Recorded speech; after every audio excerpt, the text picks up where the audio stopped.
Es momento de nuestra mesa de análisis aquí en Tele 13 Noche. Saludamos a la periodista y asesora de comunicaciones estratégicas Tatiana Clima. ¿Cómo estás, Tatiana?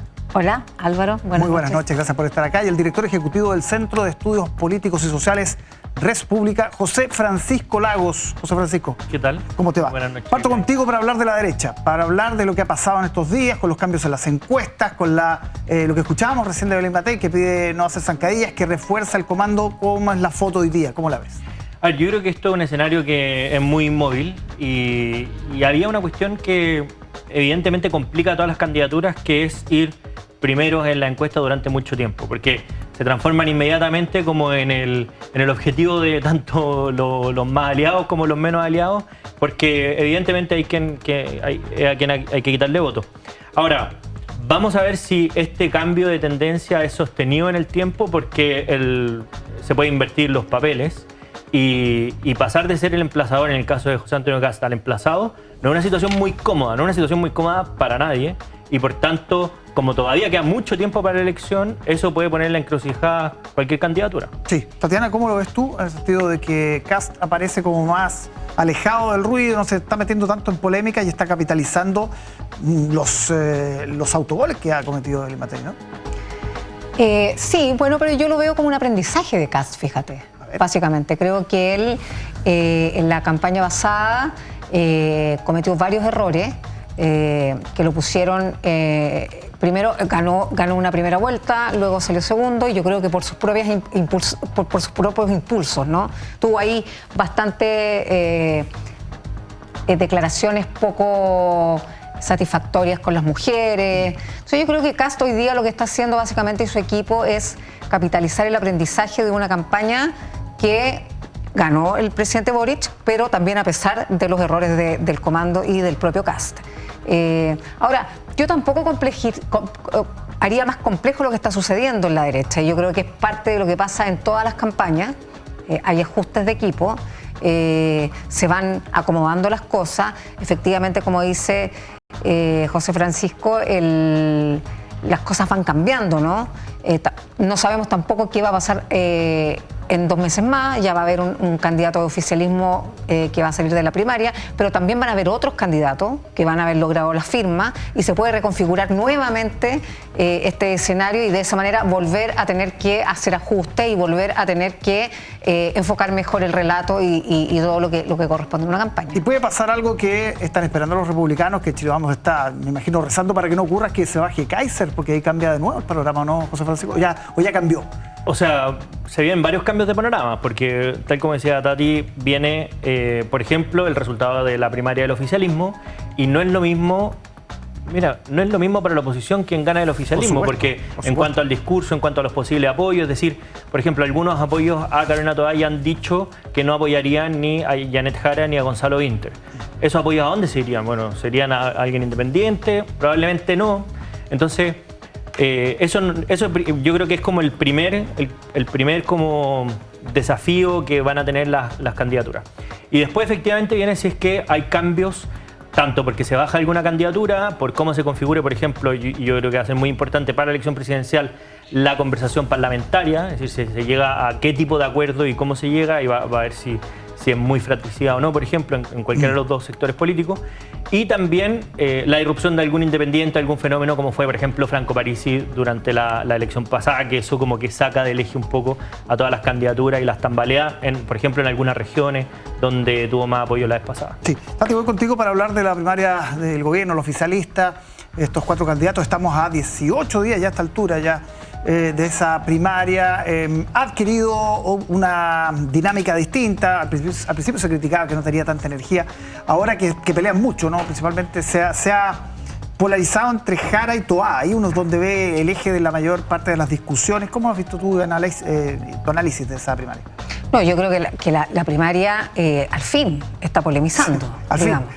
O sea, era hace un par de meses era el fenómeno, ¿no? La derecha no tenía primaria, el oficialismo lograba tener primaria, por tanto pasamos en una delantera que generaba mística, que generaba convocatoria, y luego algo pasó que nos dedicamos todos a tomar palcos sobre las peleas de Evelyn Matei con José Antonio Kast, y la fuerza de la primaria del oficialismo perdió absolutamente fuerza, valga la redundancia. Ahora, espero que a partir de mañana y de la franja que comienza mañana, las diferencias se marquen aún más, y que eso conlleve a generar que la gente se levante, porque es una elección voluntaria, y que vaya a votar el máximo gente posible. Ahora, yo creo que se está dramatizando un poquitito las diferencias. ¿En qué sentido? En el sentido que yo creo efectivamente que ninguno de las exministras, ni Toá ni Janet Jara, han desconocido los acuerdos de este gobierno.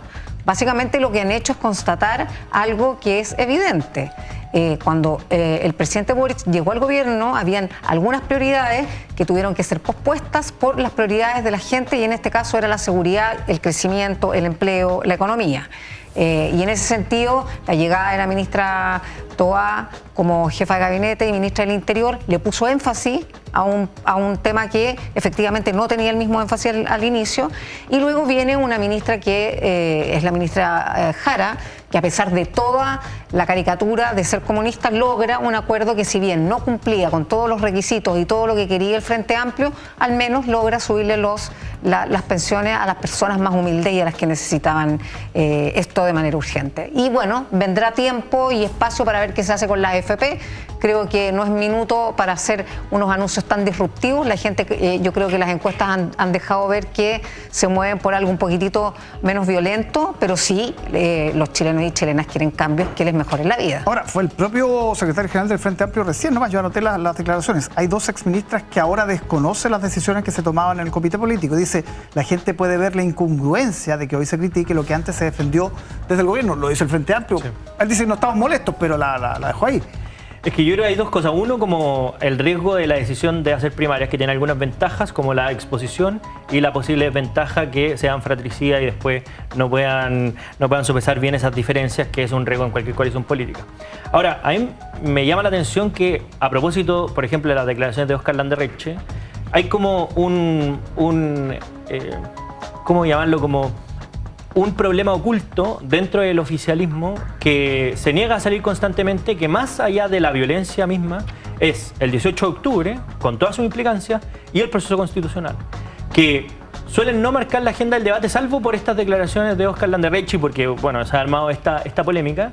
Y yo creo que ahí, o sea, por ejemplo, escuchamos al secretario general del Frente Amplio decir que lo de la violencia y las declaraciones era una caricatura, pero si tenemos declaraciones del presidente de la República diciendo que no condenaba, por ejemplo, las evasiones de metro después del 18 de octubre, su candidato presidencial diciendo, por ejemplo, que habían ciertas condiciones donde la violencia se podía justificar. La vocera de gobierno, la titular y no la que la está reemplazando, había dicho que había un centro de tortura en Baqueano, lo dijo en el hemiciclo del Congreso, es decir, como que hay ahí un tema que tienen que procesar, al menos de cara al país, como por decencia, pero también políticamente al interior de ellos mismos, porque parece que genera más conflicto, a tal punto que ya se está poniendo en duda la posibilidad de que vayan a una lista única parlamentaria. Sí, no, y hay varios que han puesto en duda apoyar a algunos de los candidatos, lo escuchábamos recién con el senador Fidel Espinosa, porque no está dispuesto a apoyar a Gonzalo Winter. El estallido se puso, y no lo puso la derecha, lo puso la derecha, lo puso el comando de Toá. Sí, bueno, yo no estoy de acuerdo con lo que dice José Francisco. Yo creo que el Frente Amplio y el presidente en específico siempre apoyó la protesta pacífica y lo que se generó en el estallido social, y creo que ahí se marca una diferencia con toda la parte delictual. Pero una evasión no es pacífica. Yo sé que no es pacífica, y yo conozco los dichos del presidente, no quiero aquí negar los dichos, pero básicamente creo que no se dimensionó en ese minuto lo que podía llegar a ser luego un estallido con el nivel de delitos con los que se cometieron, digamos. Pero creo que esto no es solamente un patrimonio del oficialismo. Yo creo que lo que pasa es que hoy día estamos nosotros en una primaria. pero la derecha tiene un problema que es del origen de la misma derecha. Tenemos una extrema derecha que avala incluso falta de democracia y métodos antidemocráticos para hacer gobierno, y tenemos una derecha que es más democrática, y esa derecha hoy día, mañana o en 3 meses más tendrá que ponerse de acuerdo y tendrán que hacer los mismos gestos que tiene que hacer el oficialismo. Entonces, básicamente se trata, esta no es la primera vez que pasa. Yo recuerdo muy joven, para no achacarme tanto, que mi primera campaña fue de Lagos. Yo llegué cuando Lagos estaba en una primaria con Andrés Saldívar. ¿Metiste en el jardín a las campañas? En el jardín, te lo juro, en el jardín. Del colegio a las campañas. Del colegio a las campañas. Y ese triunfo de Lagos fue terrible, porque fue muy difícil que se acoplara la ADC al PS y al PPD en ese momento.